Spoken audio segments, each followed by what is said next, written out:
sangat sangat benar. Dan saya kalau cerita itu sebetulnya sedih Pak. Sudah 3 kali ke Ciamis menemui ke rumah kosong terus tidak ada. Terus ke Cikarang juga rumah di Cikarang selalu kosong. Saya tetangga katanya sudah pergi Pak kemarin yang di Ciamis tadi sore pergi. Saya malam-malam ke sana juga tidak ada. Tapi saya sih tetap bahagia bersama Tuhan Yesus karena Tuhan Yesus yang menghibur saya. Saya percaya tidak akan jatuh tergeletak di dalam Tuhan Yesus. Saya harap bersatu padu untuk saling menopang, ya. Jadi saya pertama dulu tinggal di Bali selama 2 tahun. Saya ditangkap oleh pihak Cyber Bareskrim pada jam 9 malam, jam 10. Saya ditangkap di pinggir sawah di belakang Universitas STII, yaitu Sekolah Tinggi Injil Isa Al-Masih. Saya ditangkap oleh orang-orang yang berseragam preman, berkaos biasa, dan saya dibawa ke Kapolda Bali. Kemudian setelah dibawa ke Kapolda, saya di sana diinterogasi, ditanya-tanya, dan bukti-bukti dikumpulkan, ditanya nama, alamat, identitas, dan umur, agama ditanya di situ. Kemudian besok harinya saya dibawa ke Bandara Ngurah Rai. Di sana lewat jalur cepat, lewat bawah, dan di sana mereka para polisi melakukan rapat. Saya ditinggalkan di salah satu ruangan, entah apa yang mereka bicarakan. Setelah itu tibalah waktunya untuk penerbangan ke Jakarta. Maka saya digiring ke Jakarta. Perjalanan pesawat Lion Air kira-kira 51 menit. Saya sampailah di Bandara Soekarno-Hatta. Jadi berangkat siang sampai ke bandara itu jam 5 sore. Kemudian sampai ke Bareskrim jam 6:04. Ketika saya datang di Bareskrim, wartawan sudah banyak menunggu dan mengerumuni saya, mengerumuni yang datang. Pada waktu itu wartawan bertanya kepada saya, Pak KC, gitu. Pak MKC, saya mau ngomong, tidak diberi kesempatan oleh kepolisian, langsung digiring ke dalam. Saya hanya bisa mengucapkan, salam sadar Indonesia, semoga pada sadar. Itu yang sempat saya sampaikan di depan awak media. Untuk selanjutnya saya tidak berbicara panjang lebar. Lalu saya dibawa ke dalam, dibawa naik ke lantai 15. Di lantai 15 saya menunggu penyidik sampai sehari semalam, nunggu 2 hari 2 malam di sana. Malamnya saya dibawa ke rutan rumah tahanan yang di bawah di basement. Dimasukkan di satu ruangan. Pada saat saya masuk ke dalam, saya sendirian. Kemudian saya istirahat di dalam, tidur. Sekira jam 12 malam, tiba-tiba sudah banyak orang di ruangan saya, dan ada seseorang yang sudah lanjut usia di situ, membangunkan saya. Bangun, Kaceh bangun, katanya. Udah saya dibangunkan, ditanya, siapa namamu aslinya, siapa yang mendalangi kamu, kenapa kamu menista ajaran kami, katanya begitu. Banyak yang bertanya di situ. Dijawab salah, nggak dijawab salah. Kemudian ada seorang yang menanyakan kepada saya tentang apa yang disiarkan di dalam YouTube saya. Jadi saya di situ disuruh membacakan suatu hadis. Setelah saya bacakan, langsung saya dipukul oleh seseorang mantan para napi lain, begitu. Kemudian dipukulin, dikeroyok, diinjak-injak. Saya merasakan di situ diinjak-injak orang banyak, kepala saya dijedodin kepada tembok. Dan setelah itu datanglah seorang yang katanya oknum polisi berpangkat jenderal. Oknum polisi berpangkat jenderal menjadi napi di situ. Ya, menanya saya, siapa dalang kamu? Saya bilang, saya otodidak, semuanya tidak ada dalangnya. Itu hanya kreativitas saya sendiri. Seperti itu. Setelah dipukul, dikeroyokin, diinjak-injak dan patah tulang ekor saya patah. Kemudian ketika saya diinjak-injak, digulung orang-orang banyak, saya hanya mengatakan dalam hati saya, Tuhan Yesus, tolong. Begitu. Nah, setelah itu mereka kenyang mukulin saya, injak-injak, nendang, ada yang nyikut, ada yang nendang sepuasnya. Baru si napi lain itu datang ke situ. Mana pesanan saya? Ambil pakai plastik putih, kalau nggak salah waktu itu saya lihat. Dia mengatakan, Kaceh, tutup matamu, buka mulutmu berlebar-lebar. Saya nurut aja, nggak ngerti mau apa. Setelah saya buka mulut, ternyata dimasukin lah, saya pikir lumpur. Masukin ke mulut saya, langsung tertelan itu ke dalam. Tapi ada mujizat Tuhan. Setelah kejadian itu, saya kotoran itu dijadikan bedak ke muka. Tapi saya tidak mencium bau apa-apa. Itu mujizat yang luar biasa dari Tuhan Yesus. Saya tidak mencium bau, tapi mereka semua merasakan bau, makanya bubarlah keluar. Sejak itulah, setelah saya babak belur dihajar, mereka pada keluar, lalu saya disuruh tidur dan diberikan tikar tipis di situ suruh tidur. Nah, saya tidak merasakan bau, tidak merasakan nyeri. Itu sungguh luar biasa. Tuhan Yesus memberikan mujizat kepada saya. Itu dulu Mbak Yusuf ya. Luar biasa. Terus waktu di Bali, waktu polisi nangkap itu mereka beritahu nggak alasannya mereka apa, Pak? Sampai tiba-tiba tidak ada surat pemanggilan, tidak ada alasan yang jelas. Jadi surat pemanggilan setelah saya di Polda baru dikirimkan surat penangkapan ke keluarga, seperti itu.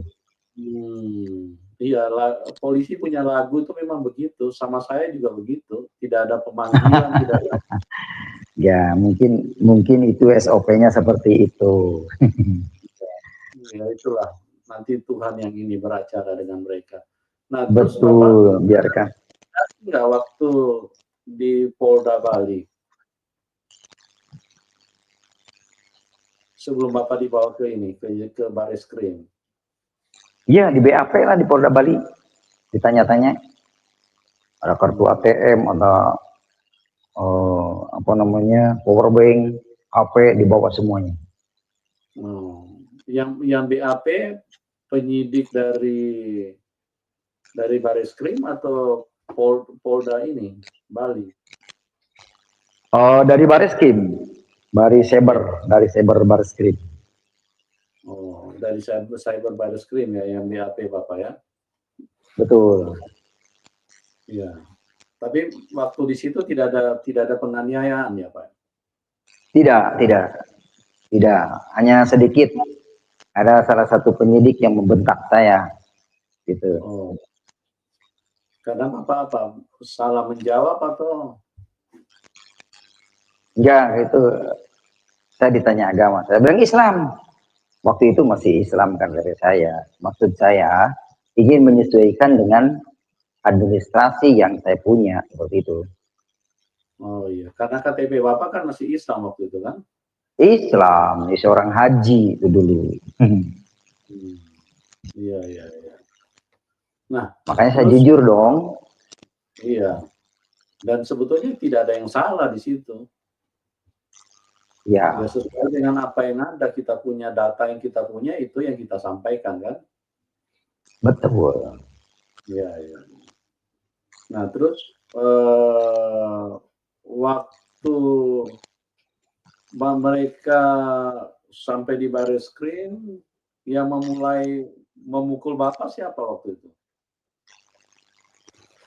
Yang memulai memukul saya ada seorang ustadz ya, tapi namanya lupa lagi saya itu. Iya. Mukul kena ke muka saya, ke hidung gitu. Jebrol gitu. Lalu setelah itu yang lainnya seperti itu. Itu ustadz yang ditahan punya atau memang ustadz yang dipanggil khusus? Saya kurang tahu itu, cuma waktu itu ya katanya ustadz yang di situ dari memang katanya sih ketua FPI gitu. Oh. Iya. Nah, waktu Bapak mulai dianiaya, itu polisi yang lain, mereka pada waktu itu tahu apa bagaimana Pak? Oh itu kan setiap tahanan kan saya juga pernah ditahan. Jadi itu ada penjagaan polisi. Iya, menurut ya saya setelah kejadian itu ditelusurilah dia, ternyata kuncinya itu, kunci kamar saya itu ditukar sama petugas kopral kepala itu waktu itu. Kopral 1 dia penjaganya, masih muda. Begitu. Itu nggak mungkin mereka bisa kecolongan mengganti begitu. Itu berarti memang sudah diatur, itu sudah di skenario. Tapi ya nggak apa-apa, semua kan diizinkan. Ya. Nah, waktu Bapak dianiaya, terus habis dikasih makan itu, makan kotoran, makan tai, Bapak tidak merasakan apa-apa waktu itu? Tidak sakit? Tidak merasakan bau, tidak sakit perut. Bahkan setelah itu 1 minggu saya nggak makan. Kenapa Bapak tidak makan? Ya nggak doyan, nggak pengen makan gitu, nggak ada terasa lapar gitu. Minum saja nggak dikasih aqua gelas, saya nggak minum karena saya cukup minum air keran saja selama 1 minggu. Itu dituntun Tuhan seperti itu ya Pak? Atau Bapak punya atau Bapak tidak dikasih makan apa bagaimana? Ada jatah makan, cuman kelihatannya sudah tercampur kayak oli gitu, seperti itu. Saya jadi nggak mau makannya, buang aja, saya bilang gitu. Iya. Ada jatah makan, cuman kan saya nggak mau makan waktu itu. Memang perut saya nggak dikasih lapar. Mungkin itu mujizat Tuhan juga yang saya alami seperti itu. Bukan mungkin Pak, itulah mujizat Tuhan yang ini yang menyertai Benar. Pak. Jadi ya makanya saya teringat di dalam Matius 5 ayat yang ke-10, berbahagialah orang yang dianiaya oleh sebab kebenaran. Itu jelas. Amen. Matius 5 ayat 10. Begitu. Ya. Nah, terus waktu Bapak habis dianiaya, dikasih makan tai, terus apa yang Bapak rasakan pada waktu itu? Maksudnya perasaan Bapak dalam jiwa Bapak apa yang Bapak ini? Apa Bapak kesal atau bagaimana? Kira-kira seperti apa yang Bapak alami pada waktu itu? Enggak, saya tenang aja, nggak merasa apa-apa, nggak ngerasa takut, nggak ngerasa apa gitu. Jadi nggak ada, ya santai aja saya gitu. Karena Tuhan mengatakan ya, selama ada aku dimanapun kamu berada, sudah aku yang ngurus, kata Tuhan. Iya. Nah, terus di dalam tahanan itu Ya. ada nggak tahanan-tahanan yang mungkin punya belas kasihan sama Pak Kaceh?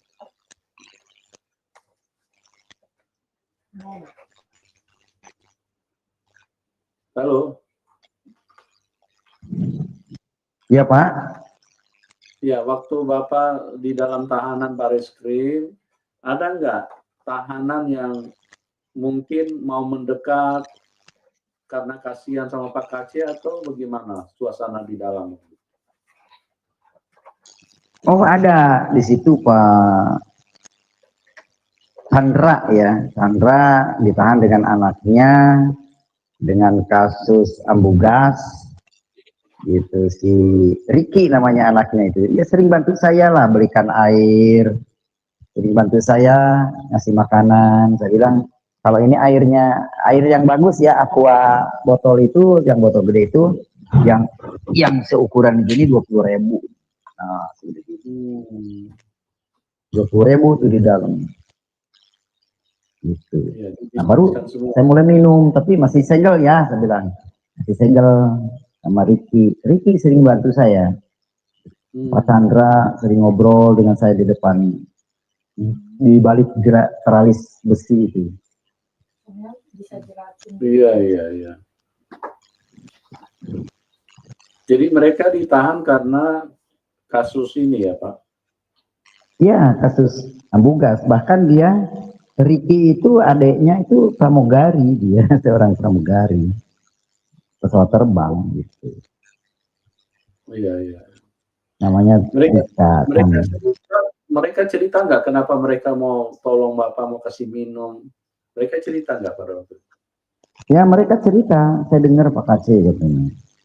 Yang luar biasa katanya ngomong. Saya bilang yang luar biasa Tuhan Yesus gitu.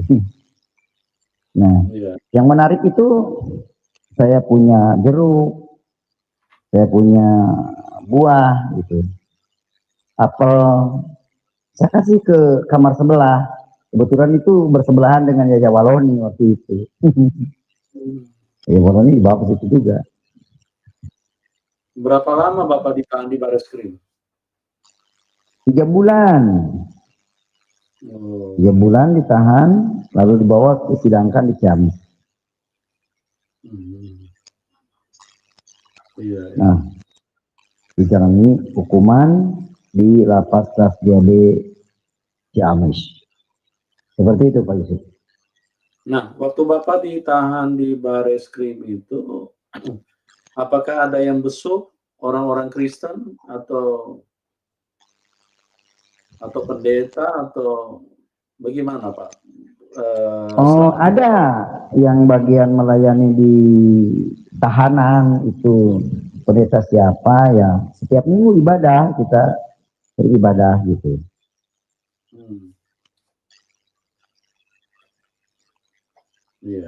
Tapi baik pendeta itu menyampaikan firman, fokus itu, kesaksian saya diberi ditampilkan kesaksian begitu.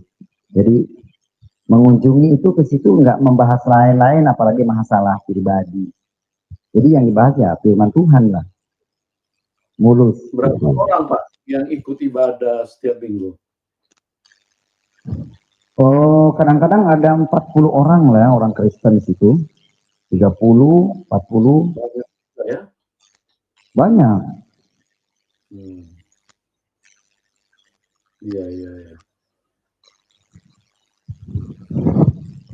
Pendetanya berganti-gantian begitu? Enggak, satu itu aja. Atau satu aja? Iya, pasti apa tuh lupa lagi orang Gunung Kidul dia, Jawa. Terus kemudian Bapak disidangkan di Ciamis. Benar. Nah, Sedangkan Ciamis, wah heboh ya, sedangkan Ciamis itu di demo sampai putusan, di demo terus. persidangannya per 1 minggu atau? Seminggu itu 2 kali ya, 2 kali, 3 kali kadang-kadang. Persidangannya? Betul. Iya. Terus berapa lama Bapak waktu itu baru diputuskan dalam menjalani persidangan? Pokoknya paling sering sidang itu saya sampai dengan jaksanya pada kena. Paling lama saya di sidangnya. Dan saya sakit-sakitan, pernah dibantarkan 15 hari ke Rumah Sakit Umum Ciamis, Rumah Sakit Umum Daerah Ciamis gitu. Tapi ada intimidasi Pak waktu dalam menjalani persidangan itu, ada tekanan atau berjalan normal aja? Oh, ada tekanan dari massa. Jadi kece katanya matiin, kece akan diganyang, kece, banyak lah suara-suara begitu. Halal darahnya? Iya, seperti itu. Terus ya loudspeaker disiarkan, digasinkan biar cepat mati katanya. Kan saya sakit-sakitan tuh. Gula darah saya sampai 500. Wih, tinggi sekali ya. Seperti itu, sampai saya ngegelepak juga sih di persidangan. Tidak dikasih Cuma obat? sayangnya tidak yang meliput gitu. Ada dikasih obat nggak Pak waktu itu? Enggak, bahkan sampai Pak Kamarudin itu bertengkar dengan dokter itu. Bagaimana sehat-sehat gimana orang buktinya lemas itu jatuh seperti itu. Akhirnya saya dibantarkan 15 hari itu di rumah sakit. Terus tenang. Itu karena ya tekanan fisikis ya, tekanan batin. Saya sakit itu lemas itu. Di rumah sakit itu Ciamis ya Pak? Iya, nah rumah sakit Ciamis ada lah Pak. Ada yang dari Surabaya, Ibu Lilis, katanya dari yayasan apa, mau bantu gitu untuk kesembuhan. Tapi melalui istri saya satu pintu, karena saya tidak punya rekening. Gitu. Ya. Oh ya, teman-teman, saya perlu informasikan sehubungan Pak KC sekarang oleh kemurahan Tuhan sudah bebas. Jadi bagi Bapak Ibu, teman-teman yang ingin mendukung Pak KC bisa langsung ya. Nomor rekeningnya kami taruh di layar deskripsi. Jadi tidak usah lagi melalui rekening-rekening yang lain ya. Karena biar tidak terjadi miss, karena Pak KC kan sudah ada, jadi bisa langsung ke rekening Pak KC, Pak Kosman ya. Ya, begitu. Nomor-nomor yang lain sudah di close ya. Nanti Pak KC bisa kasih keterangan bahwa nomor-nomor rekening yang lain sudah di close ya. Jadi siapapun yang ingin mendukung Pak KC bisa langsung ke rekening beliau ya. Iya, betul. Tidak usah melalui rekening yang lain lagi ya, karena Pak KC membutuhkan dukungan dari teman-teman supaya Pak KC punya panggilan sebagai penginjil, bisa terus memberitakan Injil ya. Kemarin beliau baru kirimkan video sama saya, cuman saya belum sempat ini format ke dalam YouTube. Bagaimana beliau penginjilan ke hutan-hutan, maksudnya daerah-daerah yang terisolir ya. Untuk apa? Supaya orang bisa mengenal Injil ya. Nah, ini perlu didukung teman-teman, perlu dibantu, didukung ya, supaya Pak KC ini bisa eksis. Jadi panggilan Tuhan itu bisa tergenapi di dalam kehidupannya ya. Dan saya bangga, saya bersyukur sama Tuhan bahwa Tuhan memberikan kekuatan iman yang luar biasa.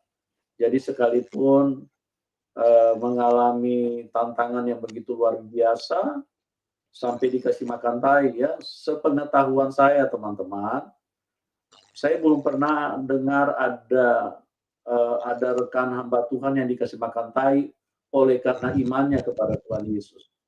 Ya, baru kali ini saya dengar ya. Jadi saya turut syukur kepada Tuhan, turut bangga atas iman yang diberikan kepada Pak KC, dan itu ditunjukkan buat gereja. Itu catatan buat kita semua ya. Bagaimana seseorang yang tadinya dulu tidak mengenal Tuhan Yesus ya. Pak KC ini tadinya seperti Paulus teman-teman. Bagaimana Pak KC ingin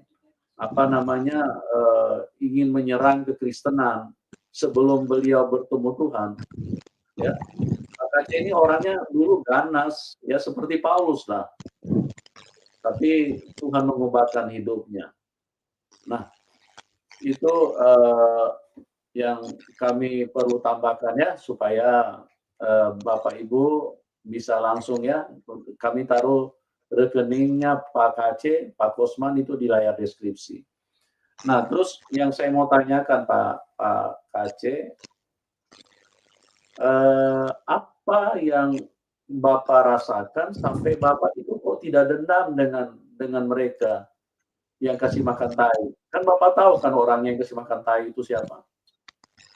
Iya, betul. Saya ingat firman Tuhan di dalam Matius 6 ya.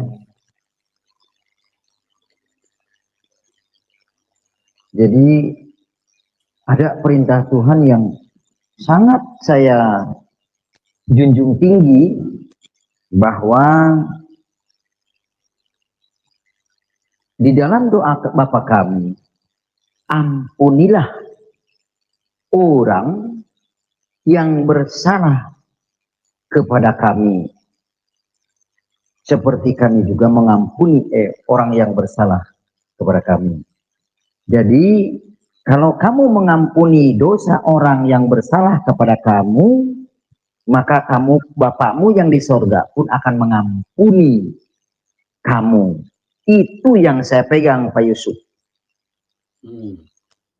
Maka saya percaya dengan ayat itu, dosa saya diampuni karena saya juga mengampuni kepada lawan-lawan saya yang menyakiti tubuh saya. Karena saya percaya bahwa tubuh saya adalah milik Kristus, diubahkan oleh Kristus. Ketika ada yang mengganggu saya, maka berurusan dengan Tuhan Yesus. Itu saja. Ya, jadi berarti Bapak tidak ada sama sekali ini ya, terganggu Bapak punya hati lihat.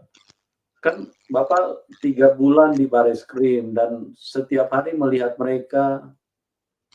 Jadi Bapak tidak terganggu sama sekali, Bapak punya hati ya? Enggak, pagi, sore. Bahkan saya difitnah oleh seorang Habib, dilaporin ke polisi, katanya KC suka teriak-teriak. Padahal saya sendirian, nggak ada teriak-teriak sendirian. Itu siapa yang mendengar bahwa saya teriak-teriak? Nah, itu difitnah. Oh, Habib ternyata orang fitnah. Saya bilang ada oknum Habib gitu. Oknum Habib ya. begitu, memfitnah saya waktu itu. Jadi sempat dipanggil lagi sama polisi, ditanya apa gimana waktu itu? Iya, ditanya, kamu diam ya, jangan teriak-teriak. Loh, saya siapa yang teriak-teriak? Saya bilang, saya mah diem dari mulai habis dikeroyok pun nggak pernah. Paling manggil juga ke si Ricky, Rick beliin air minum dong gitu, seaqua gitu, ada uang gitu. Saya ada mujizat lagi, dapat berkat, ada yang orangnya tidak kenal ngasih uang itu waktu itu. Jadi saya ada bekal di dalam. Iya, iya. Saya berbagi juga itu, buat bagi-bagi aja semuanya, biar jadi berkat ini uang Tuhan, saya bilang seperti itu. Makanya saya terus memberkati biar jamaah Tuhan. Itu saja. Karena saya memang backgroundnya itu, senangnya itu menyampaikan firman Tuhan. Menyampaikan kebenaran. Seperti itu, Pak Yusuf. Iya, iya. Luar biasa. Ya, inilah Ya. teman-teman karya Tuhan ya. Kita bangga punya Tuhan Yesus yang setia ya. Sekalipun banyak orang yang tidak setia, kadang termasuk pasangan mungkin bisa tidak setia di dalam hidup kita. Termasuk orang-orang terdekat mungkin bisa saja meninggalkan kita. Betul. Ya, seperti anak atau iya. Saya ini hidup sebatang kara di sini tanpa teman. Ya, di rumah petakan seperti itu. Tuh lihat keadaan saya. Tapi saya bersuka cita aja karena Tuhan Yesus selalu menyertai saya dan mencukupkan saya. Paginya waktu saya di lapas tuh banyak kenalan yang sudah keluar, yang belum keluar. Kemarin saya datang ke lapas, mengunjungi teman saya yang sering dekat sekamar dengan saya. Kemudian ada orang Kristen namanya si Gideon ya, namanya Gideon Andri. Nyamperin ke saya, Pak Kaceh, ada apa Gideon? Kenapa sekarang pendeta sudah 2 bulan nggak ada ngunjungi ke lapas katanya. Waduh, kok begitu ya? Jadi berarti senangnya datang ke gereja itu mengunjungi Kaceh doang, melayani Kaceh. Wah, ini jangan-jangan numpang tenar kata si Gideon itu. Pak Kaceh, itu pendeta katanya numpang tenar ke Pak Kaceh itu. Soalnya setelah Pak Kaceh nggak datang-datang itu pendeta katanya. Wah, saya bilang ini kasihan. Jadi tempat ibadah itu pakai aja saya bilang karena dulu tidak ada tempat ibadah. Setelah saya ngajukan permohonan ke Kalapas supaya umat Kristen diperhatikan. Kemudian saya mengetuk orang yang kaya di Ciamis untuk memberikan bantuan, memberikan kursi plastik duduk. Jadi ada khusus untuk ibadah orang Kristen. Cuma sayang yang melayaninya sudah 2 bulan gak datang-datang, kata si Gideon. Masih ada 1 orang lagi di lapas yang sering saya layani, sering pelepasan dulu. Ya, begitu Pak. Jadi teman-teman di sini ada pertanyaan, kenapa Bapak sebatang kara, kemana istri dan anak, keluarga? Jadi teman-teman saya perlu sedikit memberikan penjelasan. Pak Kaceh ini mengalami pergumulan yang cukup berat, ya. Dan yang luar biasanya Tuhan terus memberikan kekuatan, ya. Saya terbuka aja karena Pak Kaceh sudah cerita sama saya bahwa istri dan anaknya untuk saat ini lagi menghindari, tidak mau ketemu Pak Kaceh, ya. Kami juga tidak tahu alasannya kenapa. Ya, ini memang secara manusia tidak masuk di akal punya. Seharusnya mereka sebagai istri dan anak itu mereka bersuka cita ya.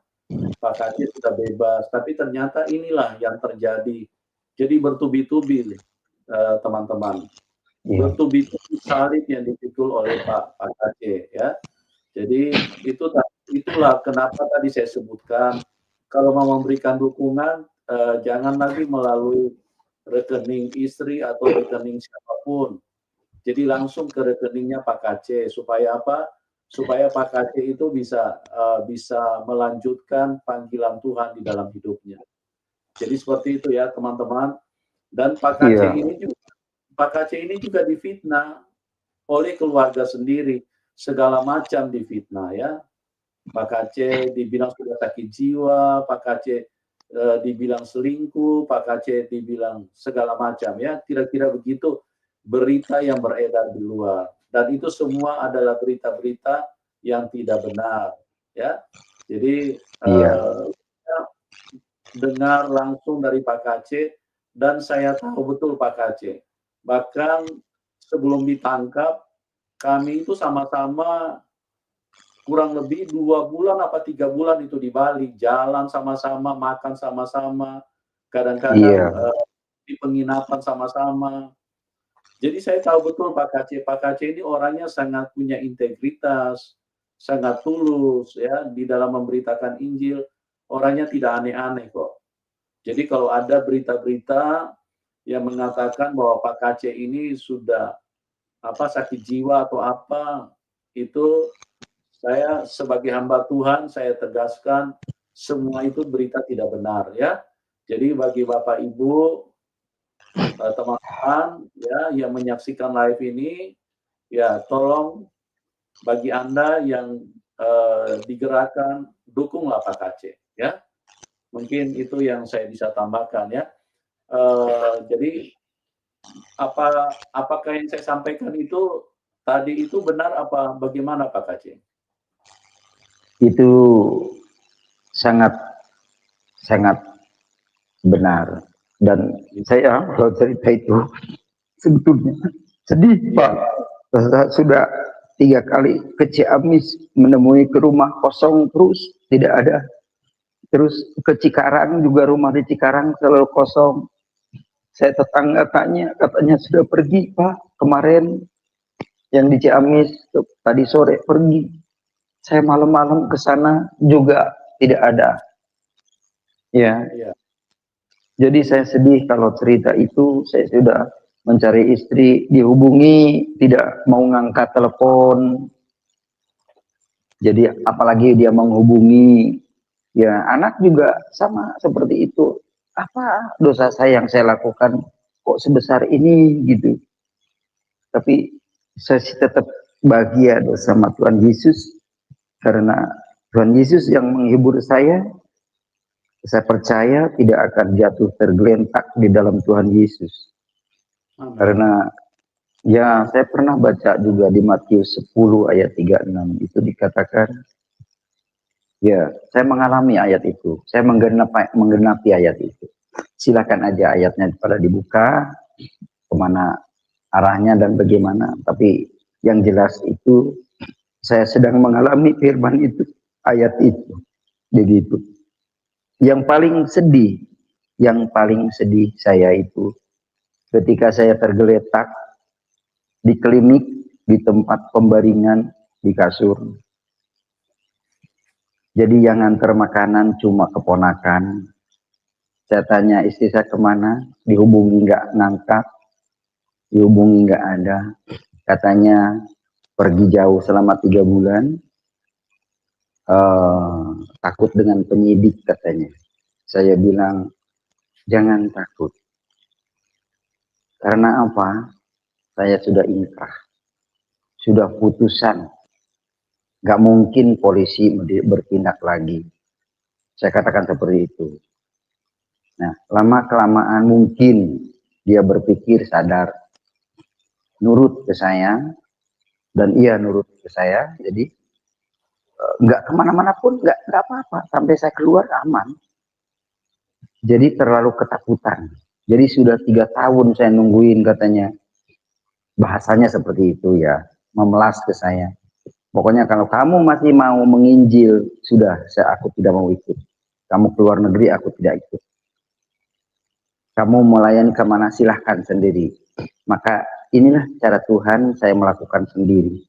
Kemarin juga saya ke kampung-kampung, tetap sendiri, nyupir sendiri, sewa mobil sendiri, ya jalan sendiri. Jadi enakan sendiri, nggak ada yang ganggu, biarkan saja. Apa jalan-jalan masing-masing. istri sesuai keinginannya silahkan. Yang paling parah, ini yang paling parah Pak Yusuf, saya harus terbuka. Ketika saya kemarin ke Ciamis, saya dengar informasi dari Polres. Pak KC katanya, kamu dilaporkan KDRT. Saya bilang, saya selama 38 tahun kepada istri saya tidak pernah memukul istri. Kok KDRT di mananya? Ya, ya silakan sajalah kalau memang mau dilaporkan, saya bilang. Jadi yang melaporkan itu saudara-saudara istri dari saudara-saudara dari istri saya. Yang membuat isu saya selingkuh, yang membuat isu saya bila pas itu nyeleweng, itu keluarga dari istri saya. Sampai kakak istri saya itu nyerang adik saya untuk pelampiasan adik saya yang di kampung. Jadi saya hanya teriak dalam batin, Tuhan tolong kok ada-ada aja. Seperti itu. Saya nangis itu. Karena saya tidak berdaya apa-apa. Saya hanya berserah kepada Tuhan. Biarkan Tuhan apa maunya. Saya siap melayani Tuhan. Tapi saya tidak berhenti untuk menyampaikan kebenaran. Dan kemarin saya menemui orang yang sudah keluar, yang tadinya satu kamar di penjara. Saya tujukan ke Pak Sony lanjutkan layani. Suatu saat nanti dengan saya. Dipertemukan orangnya. Begitu. Karena dia udah menyatakan mau ikut Yesus. Puji Tuhan ya teman-teman. Nomor rekeningnya Pak KC saya taruh di layar deskripsi ya. Teman-teman bisa langsung jika Anda digerakkan Tuhan mendukung nomor rekening ya. Pak Kosman atau Pak KC ya. Nama Pak Kosman itulah namanya Pak KC ya. Jadi ada di layar deskripsi. Jadi itulah yang terjadi teman-teman. Sebetulnya Pak KC ingin berdiam diri saja, tidak mau menceritakan karena ini sifatnya pribadi, masalah keluarga ya. Iya. Tapi inilah yang terjadi teman-teman. Karena banyak orang yang bertanya, kenapa Pak KC ini kok sendirian, ya sebatang kara, kemana istri? Jadi mau tidak mau ya Pak KC harus cerita. Jadi beban salib yang dipikul Pak KC ini memang ya saya sebagai hamba Tuhan saya lihat ini tidak mudah.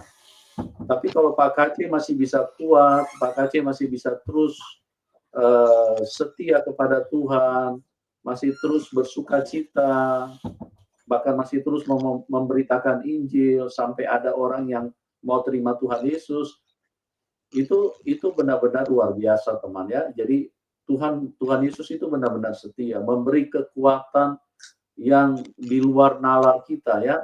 Kalau secara manusia saya lihat ini pasti Pak KC ini goyang, ya pasti goyang. Karena apa?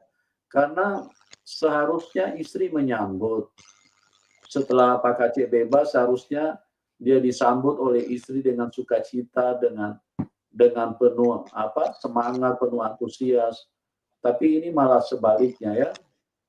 Dan apa yang tadi disampaikan itu memang benar-benar itu yang dialami teman. Bahkan sekarang difitnah Pak KC itu melakukan penganiayaan ya. Makanya Pak KC sudah bilang kalau memang melakukan penganiayaan divisum aja, mana buktinya. Jadi itu ya teman-teman ya. Jadi ya dukung juga di dalam doa ya supaya Pak KC ini terus bisa kuat dan terus menggenapi panggilan Tuhan di dalam hidupnya ya. Jadi bukan hanya dukung dana, dukung juga doa supaya Pak KC bisa terus semangat dan berkemenangan demi kemenangan itu bisa terus ada di dalam kehidupan Pak KC. Jadi begitu teman-teman. Iya. Luar biasa yang terjadi ya. Saya mengalami mujizat lagi di dalam penjara, mengalami kelumpuhan selama 1 tahun lebih. sampai kulit punggung saya nempel ke kasur, dan saya sudah diponis oleh dokter rumah sakit Ciamis bahwa saya umur tinggal 6 bulan sejak itu. Tetapi saya perhatikan sekarang sudah 2 tahun setengah saya sejak ucapan dokter itu ponis, kok saya masih hidup, bahkan semakin gemuk. Orang bilang, oh maka saya gemuk ya, itu. Itulah ngalami mujizat yang saya alami. Perut buncit karena liver katanya ya. Udah nggak ada, umur ini 6 bulan paling maksimal. Tapi yang kelihatannya sehat, bergas. Selama saya tidur di klinik Lapas Ciamis, ada 6 orang yang lolos meninggal. Saya setiap ada yang meninggal mencet bel pakai tongkat karena saya waktu itu belum bisa berjalan. Jadi dengan melangkah tertatih-tatih saya menolong orang. Saya sedih, dan yang paling saya sedih adalah orang yang sekamar selama 6 bulan di kamar. Setiap siap dia minta tisu ke saya, entah itu minta plastik untuk muntah, dia suka mengatakan, Tuhan Yesus, bagi tisunya dong. Tuhan Yesus, bagi plastiknya dong. Itu terus yang diucapkannya. Mati dia. Si Hendra namanya, kasusnya tegang juga gara-gara istrinya dibawa orang. Saya juga kalau tidak bersama Yesus kayaknya, waduh, tegang begini, bertubi-tubi ya, himpitan. Tapi saya ingat, memikul salib itu tidak mudah. Selama di penjara, banyak orang yang mengajak saya suruh balik lagi, syahadat lagi, tapi saya tetap bertahan. Lebih pilih mati daripada sebalik lagi. Sudah saya katakan seperti itu. Karena apa? Saya sudah tahu jalan yang lurus, saya sudah tahu jalan kebenaran.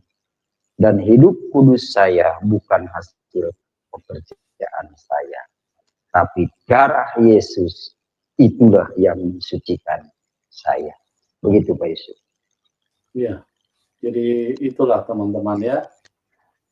Ini cerita apa yang disampaikan, ini benar-benar Tuhan yang jadi saksi ya, bukan cerita yang dikarang-karang. Jadi Pak KC ini sekarang ini sebatang kara teman-teman, karena istri dan anaknya lari meninggalkan beliau ya. Itu tidak mudah teman-teman. Itu kalau bukan kekuatan Tuhan, Pak KC ini sudah ambruk ya. Sudah stres Pak, yakin. Ya, kalau telepon Tuhan saya udah stres. Kadang bisa nangis, beliau cerita tentang keadaan hidupnya ya. Dan puji Tuhan, Tuhan Yesus setia terus memberikan kekuatan ya, memberikan ini. Jadi Amin. kalau ada teman-teman yang mendengar berita bahwa Pak KC begini-begini, ya kalau memang Pak KC itu tidak benar, tidak mungkin mau tampil di apa namanya, di publikasi kayak begini teman-teman ya. Orang kalau dia berbuat kesalahan, dia pasti menutup diri, dia menghilang ya. Dia akan tidak mau apalagi tampil ke publik. Ya, itu ciri-ciri kalau orang membuat kesalahan ya. Kalau orang benar itu lempeng-lempeng aja ya, apalagi kita berjalan di dalam Tuhan. Jadi itu yang terjadi yang sebenarnya. Jadi kalau misalnya sekali lagi Bapak Ibu dengar cerita yang miring di luar, itu cerita yang direkayasa ya. Jadi apa namanya, kita bangga punya Tuhan Yesus yang terus memberikan kekuatan kepada Pak KC ya. Kita doakan supaya sampai akhir sampai langkah yang terakhir Pak KC terus memberitakan Injil, ya, dan banyak orang yang bisa diselamatkan. Dan Pak KC sudah komitmen tidak akan mundur setapak pun untuk melayani Tuhan, memberitakan Injil, ya. Itu yang Pak KC ungkapkan, ya, dan itu kita dukung dalam doa, ya teman-teman. Ya. Jadi bagi keluarga yang selama ini mungkin ya menyampaikan hal-hal yang kurang pas, ya kami hanya berharap biarlah kita ya lebih bijaksana di dalam hidup ini. Jangan menyampaikan hal-hal yang berlebihan. Jangan menyampaikan hal-hal yang tidak semestinya, sebenarnya, ya. Ataupun ada teman-teman orang lain juga yang mungkin memfitnah Pak KC, ya kami berharap jadilah orang bijak, ya. Karena Pak KC ini melayani Tuhan. Pak KC ini hamba Tuhan. Dia bukan karyawan perusahaan swasta, dia bukan pegawai negeri. Semua yang kalian perbuat terhadap Pak KC itu kalian akan bertanggung jawab. Karena Tuhan akan memperhitungkan itu, ya, termasuk kepada istri dan anak Pak KC. Kalian akan berurusan dengan Tuhan Yesus. Karena apa? Karena Pak KC ini melayani Tuhan. Pak KC ini hamba Tuhan. Ya, Pak KC mungkin sekarang ini hanya bisa menerima dengan sukacita. Tapi apa yang kalian buat itu nanti Tuhan akan perhitungkan, loh. Jadi mungkin itu yang saya perlu jelaskan kepada teman-teman. Dan kita bersyukur ya bahwa sampai saat ini kita bisa terus berbagi dan kita bisa terus menyuarakan Injil daripada Tuhan Yesus Kristus. Oke, terima kasih banyak buat Pak KC yang sudah mau berbagi kepada kita pada malam hari ini. Ya, Tuhan memberikan kekuatan kepada Bapak. Bapak tetap sukacita ya, tetap menyala-nyala dalam Tuhan ya. Amin. Ya, jadi ya anggaplah semuanya itu karena orang kalau belum mengerti bisa melakukan yang namanya kesalahan, ya. Tapi Bapak tetap dalam Tuhan, tetap bersukacita ya. Oke, teman-teman, terima kasih atas kebersamaannya sudah mendengarkan sharing kesaksian perjalanan iman daripada Pak Muhammad KC atau Pak Kosman. Dan itulah kehebatan daripada Tuhan yang dipercayai oleh Pak KC, ya. Karena Tuhan Yesus benar-benar Tuhan yang nyata, Tuhan yang bisa membuktikan dirinya, dan Tuhan juga yang selalu melakukan mujizat di dalam kami, ya. Jadi percaya kepada Tuhan Yesus itu tidak sia-sia, teman, ya.